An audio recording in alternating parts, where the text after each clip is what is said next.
This is a poem for Mike Brown, Eric Garner, and the people of Ferguson, Missouri.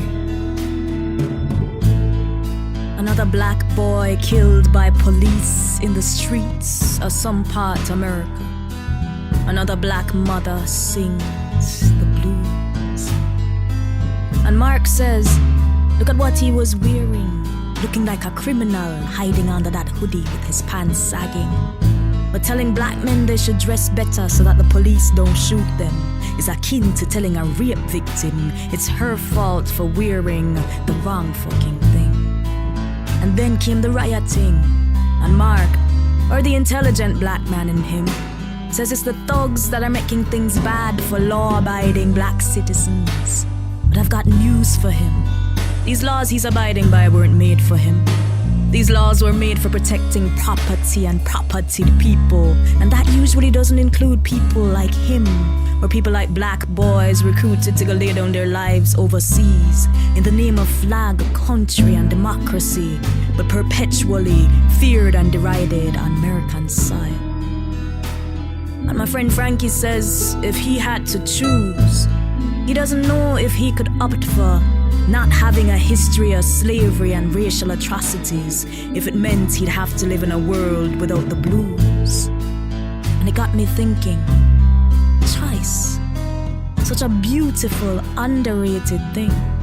You see, being white, mothers like Frankie's mother's mother and her mother before her probably never had occasion to sing the blues. They never had to choose between throwing their babies overboard or watching them live long enough to grasp the reality of a life in which they'd be subjected to unfathomable barbarity. But worst of all, they'd never be rulers of their own destiny.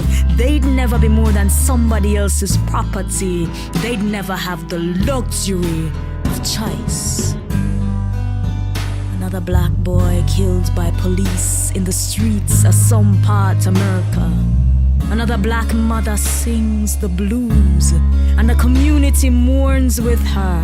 They rise up in outrage and hunger, a hunger for justice, a deep desire to see little black children grow up in peace instead of being torn to pieces by incoming police sporting military gear and dragging dogs, baring their teeth, the tear gas throwing, guns trained on women and children. And it makes you wonder if it's the civil rights era all over again.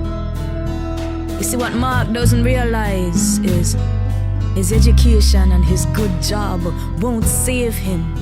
Because being an unarmed black man on the streets of America, he's equally as threatening and could just as easily be shot or attacked by a group of cops reminiscent of a pack of rabid dogs as they wrestle him to the pavement and strangle the very life out of him. And what Frankie doesn't know is that the blues and America's discomfort and ultimately fear of the Negro both come from the same place. It's that place that slavery couldn't get to, that thing that racism hasn't ruined. It's the reason our grandmothers still hum and sing while they're cooking in the kitchen. It's the reason that black children come out of the womb creating. It's that one thing for which there's no replicating. It's that thing that Nina Simone called the blackness within. But blacks in America have for far too long been marching and singing the blues.